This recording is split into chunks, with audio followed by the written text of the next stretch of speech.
আজ পড়ছি শক্তি চট্টোপাধ্যায়ের সম্পর্ক। সম্পর্কের বাজারে পৌঁছে পা দুটি থেমে গেল। সম্পর্ক বিক্রি হচ্ছিল ওখানে খোলা বাজারে। আমি কাঁপতে কাঁপতে জিজ্ঞেস করলাম, কি দামে বেচছো ভাই এই সম্পর্কগুলো? দোকানদার জিজ্ঞেস করলো, কোন সম্পর্কটা বানাতে চান আপনি? ছেলের না বাবার, বোনের না ভাইয়ের? বলুন কোনটা চান?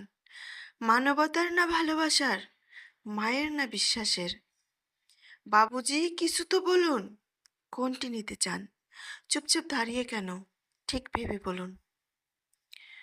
ভয়ে ভয়ে বললাম, বন্ধুর। দোকানদার বেঁচে চোখে বলল, দুনিয়াটায় এই সম্পর্কেই তো টিকে আছে। তবে মাফ করবেন বাবুজি, এই সম্পর্কটা বিক্রির জন্য নয়, এর কোনো দাম দিতে পারবো না। আর যেদিন এটা বিক্রি হয়ে যাবে সেই দিন দুনিয়াটা উজাড় হয়ে যাবে।